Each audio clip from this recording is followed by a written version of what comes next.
বিয়ের এক সপ্তাহ পর রিয়া রাতের বেলা পাশ ফিরতে দেখল তার বুদ্ধি প্রতিবন্ধী ননদ সুমি তার মাঝখানে শুয়ে আছে।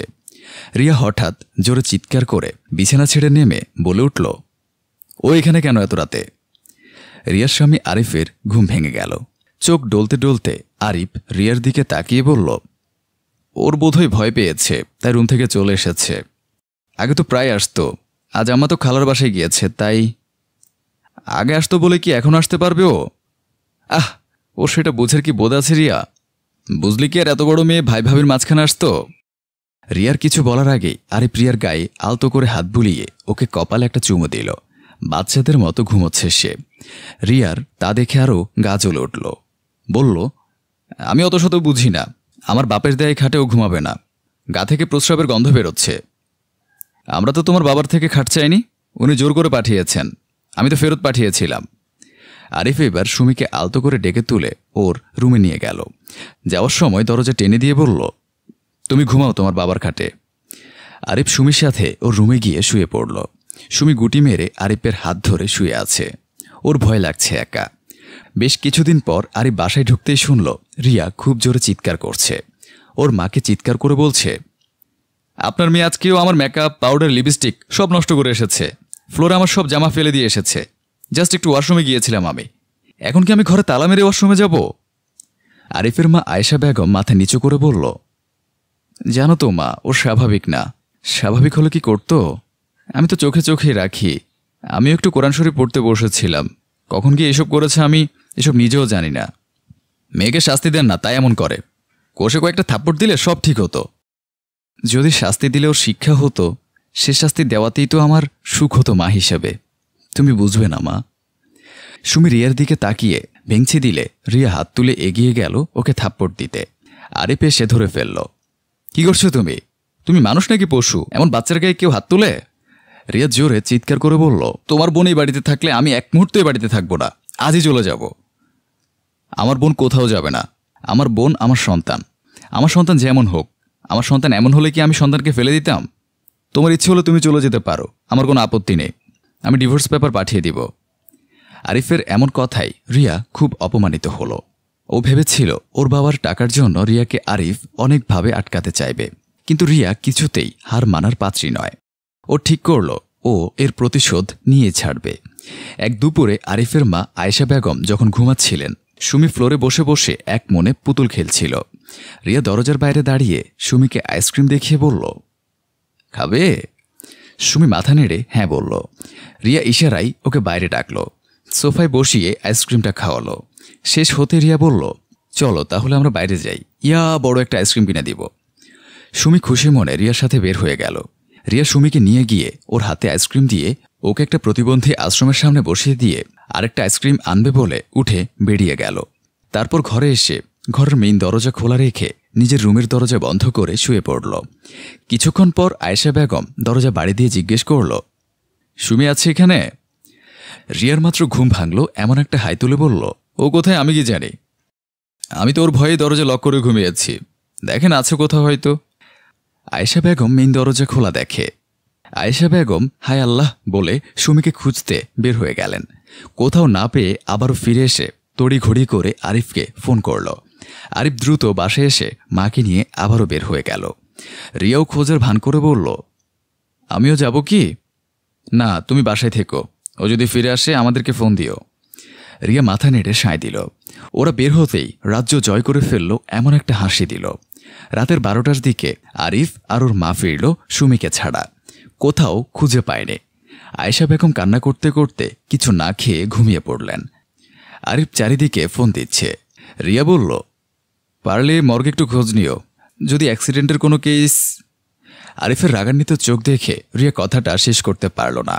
রিয়া আবার রুমে চলে গেল। রিয়ার স্বাভাবিক থাকা ব্যাপারটা আরিফের খটকা লাগছে, তাই ও আবার বের হয়ে গেল। পরের দিন সকালে আরিফের মায়ের কান্নাতে রিয়ার ঘুম ভাঙল। আমার মেয়ে যখন চলে গেল, আমিও থাকবো না এই ঘরে। আমাকে তুই গ্রামের বাড়িতে রেখে আয়, আমি খুঁজে বের করব আমার মেয়েকে। বলতে বলতেই আবার কান্না করে উঠলেন আয়েশা বেগম। আরিফ কোনো কথা না বলে মাকে নিয়ে বের হয়ে গেল। যাওয়ার আগে রিয়াকে বলল, নিজের খেয়াল রেখো। রিয়ার পেটের দিকে তাকিয়ে বলল, আমার বংশের প্রদীপের খেয়াল রেখো। রিয়া মনে মনে ভাবল আপদ বিদায় হয়েছে। সে সোফায় বসে একটা হাসি দিল। এইভাবে দিন চলতে লাগলো। আরিফ আর রিয়ার একটা ছেলে হলো। 4 বছর পর রিয়া খেয়াল করল ওর ছেলে রিয়াদ স্বাভাবিক নয়। ডাকলে উত্তর দেয় না, কোনো খেলনা বা রং চিনে না, অনেক দেরিতে রেসপন্স করে, ওকে মা ডাকে না। রিয়া ভয় পেয়ে গেল, কিন্তু রিয়ার ভয়ই সত্যি হলো। ওর ছেলে রিয়াদের অটিজম ধরা পড়ল। অনেক ডাক্তার দেখিয়ে কিছু হলো না। আরিফের কোনো কথাই নেই। রিয়া যা বলে আরিফ তার সন্তানের জন্য সব করে। আরিফ আর সন্তানকে কোনো অযত্ন করে না, কিন্তু রিয়ার চিন্তা কমে না, দিন দিন বাড়তেই থাকে। সে 5 মিনিটের জন্যও ওয়াশরুমে একা যায় না ছেলেকে ফেলে। কত কিছু ভেঙে ফেলে, কিছুই বলে না, উল্টো খুশি হয়, কিছু তো করেছে। একদিন আরিফও ছিল না। রিয়া তার ছেলে রিয়াদকে খেলনা দিয়ে বসিয়ে গোসল করতে গেল। দ্রুত ফিরে এসে দেখে খেলনা পড়ে আছে, রিয়াদ নেই। রিয়া সারা ঘরে খুঁজতে লাগলো, কোথাও পেল না রিয়াদকে। আরিফকে ফোন দিল। অনেকক্ষণ পর আরিফ ফোন ধরল, বাসায় আসতে বলে। আরিফ ঘরে ঢুকতেই রিয়া বলে উঠল, আমি রিয়াদকে খুঁজে পাচ্ছি না। খোঁজো, দেখো নিশ্চয় পেয়ে যাবে, একা হয়তো কোথাও গিয়েছে।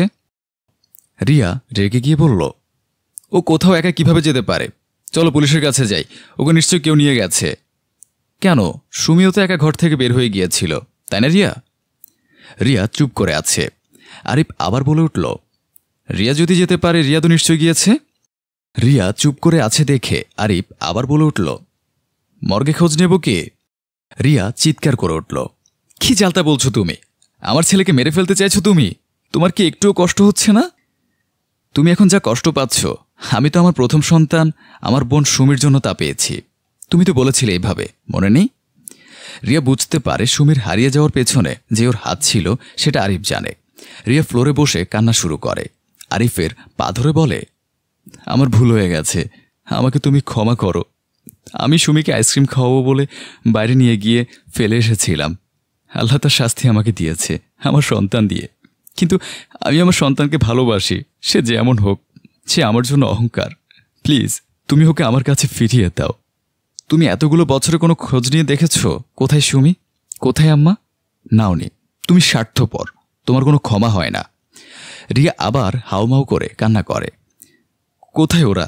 আমি ওদের কাছে ক্ষমা চাইব আমার পাপের জন্য। আমার সন্তানকে আমার কাছে ফিরিয়ে দাও। আমি সুমিকে সেদিনই খুঁজে পেয়েছি। তুমি যে কত হীন সেদিন বুঝেছি। আমার কারণে তোমাকে কিছু বলতে পারিনি, কারণ তুমি তখন আমার সন্তানের মা হতে যাচ্ছিলে। আমি আম্মাকে আর সুমিকে আলাদা বাসায় রেখেছি। তোমাকে আমি আর বিশ্বাস করতে পারিনি, যদি আরও খারাপ কিছু করো। অপেক্ষায় ছিলাম তোমাকে সেদিনের কষ্টটা বুঝাতে, যেটা আমি আর আম্মা সয়েছি। কোনো বাবা মা চায় না তার সন্তান প্রতিবন্ধী হোক, যদি হয় তার কোনো অযত্ন হোক সেটা চায় না। কোনো বাবা মাই সে সন্তানকে বোঝা ভাবে না। সব সন্তানই আদরের, কিন্তু এরা আরও বেশি যত্নের। তুমি নিজের সন্তানের জন্য সব করেছ, আমার বোনকে ফেলে দিয়ে এসেছ একা। আমাকে ক্ষমা করে দাও, আমাকে ওদের কাছে নিয়ে যাও। আমি নিজে ওদের ফিরিয়ে আনবো, কারো অযত্ন করব না। কিছুক্ষণ পর আরিফ, ওর মা আয়েশা বেগম, বোন সুমি আর তার ছেলেকে নিয়ে বাসাতে ঢুকতেই রিয়া ওর শাশুড়ির পায়ে পড়ে ক্ষমা চাইল। সুমির হাত ধরে ক্ষমা চাইল। ওর তো কিছুই মনে নেই। বাচ্চার মতো হেসে রিয়াকে জড়িয়ে ধরল। রিয়ার নিজেকে ভীষণ অপরাধী মনে হতে লাগল। রিয়ার ছেলে রিয়াদকে আদর দিচ্ছিল। তখন আয়েশা বেগম রিয়ার মাথায় হাত বুলিয়ে বলল, মাগো, প্রতিটি সন্তান আল্লাহর উপহার। কাকে কিভাবে পাঠাবে সেটাও তার ইচ্ছে। আমাদের হাতে তো কিছুই নেই। সুস্থতা যে বড় দান। তার প্রিয় কিছু বাচ্চাকে পাঠায় দুনিয়ায় মানুষ পরীক্ষা করতে। আমরা তাদের কিভাবে যত্ন করছি, কতটা ভালোবাসছি, সেটা পরীক্ষার জন্য। তাই এদের যত যত্ন বা ভালোবাসা দেবে, খোদা তত খুশি হবে।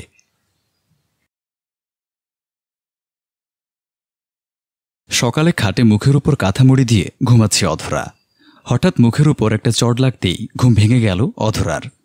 অধরার মা সুমনা বলল, তোর ছবি ভাইরাল হয়ে গেছে আর তুই কাঁথা মুড়ি দিয়ে ঘুমাচ্ছিস, হারামজাদি। যে মা কখনো একটা থাপ্পড় দেয়নি, সে মা ওকে এলোপাতাড়ি মেরেই যাচ্ছে, বুকে মুখে যেদিক দিয়ে পারছে। অধরা ভেবাছেকা হয়ে গেল, কি হচ্ছে বুঝতে পারছিল না। কোনো মতে মাকে বললাম, হয়েছেটা কি মা, পাগল হয়েছ নাকি? অধরার মা তাকে তুলে বলল, কি হয়েছে? তোর খারাপ ছবি রাতারাতি নেটে ভাইরাল করেছে ফকিন্নির ছেলেটা। মা কি বলছে বুঝতে পারছিল না অধরা। আর এই নামে তো মা মিশুকে ডাকে। মিশু অধরার বয়ফ্রেন্ড, 6 বছরের সম্পর্ক। মিশু কি ভাইরাল করবে? অধরার মা আবার মারতে এলে ওর ফুফি এসে ওর মাকে ধরে ফেলে। ফুফি অধরার সামনে দাঁড়িয়ে বলে, আরে করছোটা কি, এত বড় মেয়েকে এইভাবে মারে? অধরার মা সুমনা এবার খাটে বসে পড়ে। মা মাথায় চাপড় দিয়ে কান্না করে করে বলছে, এই দিন দেখার জন্য এত পড়ালেখা শিখিয়েছি, যখন যা চেয়েছে তাই দিয়েছি, সবার সাথে যুদ্ধ করে ওর পাশে থেকেছি, নিজের ডিপিএস ভেঙে ওর জন্য দামি ল্যাপটপ এনে দিয়েছি। এই দিন দেখার আগে আমি বিষ খেয়ে মরে গেলাম না কেন? অধরার খুব কষ্ট হচ্ছে মাকে এইভাবে কান্না করতে দেখে, কিন্তু ও বুঝতে পারছে না কি হয়েছে এখনো। আমার মোবাইল আমার কাছে নেই, কাল ভাইয়া নিয়ে নিয়েছে। মিশুর সাথে অধরার সম্পর্কটা সবাই জানে, কিন্তু কেউ মানছে না। একের পর এক পাত্রপক্ষের কাছে অধরাকে দেখিয়ে যাচ্ছে। গত পরশুই ভাইয়া তার অফিসের বসকে বাসায় এনেছিলেন হাঁটার ছলে আমাকে দেখানোর জন্য। একসাথে কথা বলতে দিলে আমি সাপ সাপ বলে দিয়েছিলাম যে আমি বিয়ে করতে রাজি নই। তাই ভাইয়ার বস ভাইয়াকে কিছু কথা শুনিয়েছিল, কেননা তার মনে লেগেছিল। তাই ভাইয়া কাল ভয়াবহ রেগে গিয়েছিল। অধরাকে অনেক কথা শোনায়, ওর মোবাইল নিয়ে নেয়, মিশুকে ফোন দেয় এবং ওকে অনেক গালাগালি করে। অধরা বারবার নিষেধ করছিল আরাফাতকে, কিন্তু ও কথা শুনছিল না। অধরা রেগে গিয়ে সবাইকে বলেছিল, আমি মিশুকে বিয়ে করব, তোমরা বিয়ে দিলেও পালিয়ে যাব, মান সম্মান দেখব না। অধরা না খেয়েই শুয়ে পড়েছিল। সকালে মায়ের এইভাবে মারধর, কিছুই বুঝতে পারছে না। বাসায় সবার অবস্থা এই রকম।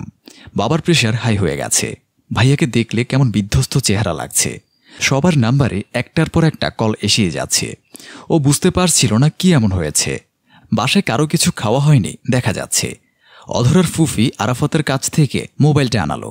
মনে মনে খুশি লাগছে, ওর হয়তো অনেকগুলো মেসেজ থাকবে। ওকে এখন মিশুর রাগ ভাঙাতে হবে। খাটে আরাম করে বসে মোবাইল অন করে ডাটা অন করলাম।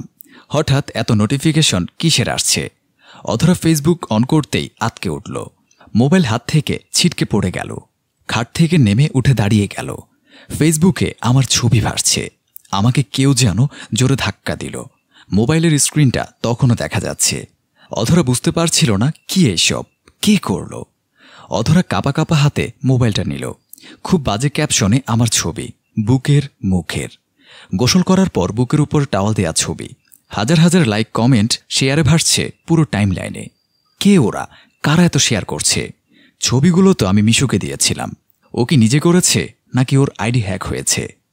অধরা মিশুকে ফোন দিল। কয়েকবার রিং হওয়ার পর ধরল। হ্যালো, এইসব কে করেছে মিশু? তুমি কি খবর নিয়েছ? এতক্ষণে তাহলে ঘুম ভাঙল তোর?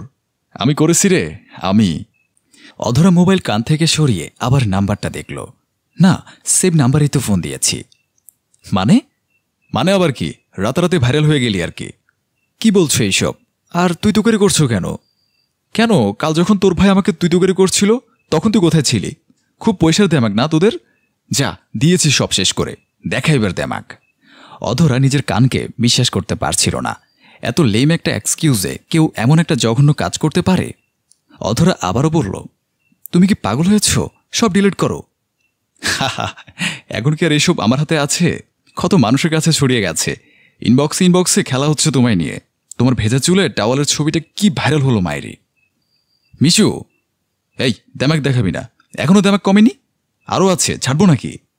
মানে কি তুমি এসব কি বলছো? এটা কি মুখের ভাষা? আর তুমি তো চাইতে ছবিগুলো না দিলে রাগ করতে। তোমার রিকোয়েস্টে দিতাম, তুমি বলতে সাথে সাথে ডিলিট করেছ। তোদের মতো মেয়েদের আমার চেনা আছে, সময় এলে যে উল্টে যাবি ঠিক জানতাম, তাই তো রাখছি। মানে ভাইয়া তোমাকে গালি দিচ্ছে কারণ আমি তোমার জন্য ওর বসকে বিয়ে করবো না বলেছি।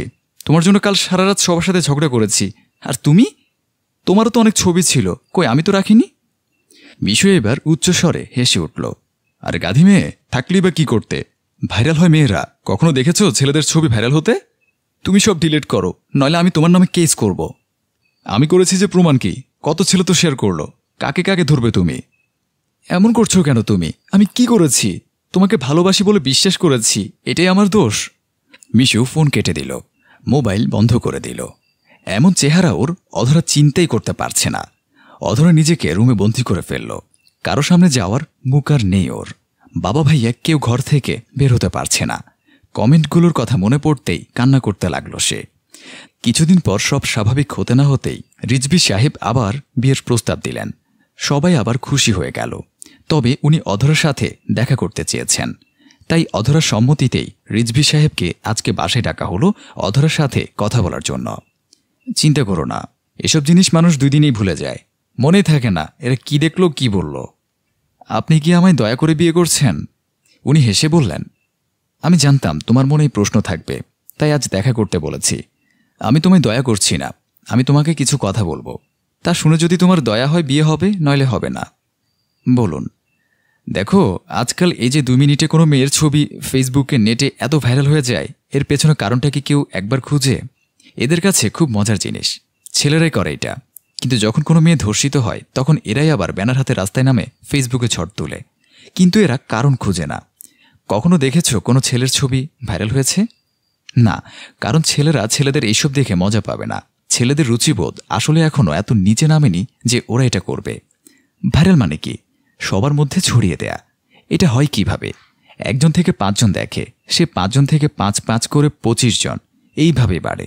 কিন্তু যদি প্রথম জনেই এটা শেয়ার না করত, অন্য কেউ এটা দেখে না।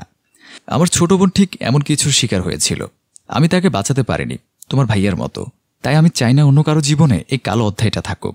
কাউকে বিশ্বাস করাটা অপরাধ নয়, যে বিশ্বাস ভাঙে সে অপরাধী। কিন্তু আমাদের সমাজে যার ক্ষতি হয় তাকে দোষ দেয়া হয়।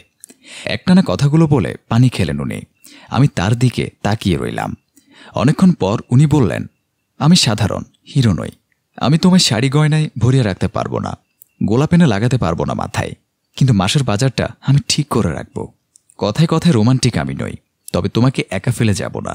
ঝামেলা হলে মাকে বলবো ক্ষমা করে দাও, তোমাকে বলবো মানিয়ে নাও। যদি এরপর তুমি আমাকে দয়া করে বিয়ে করতে চাও, তোমার ব্যাপার।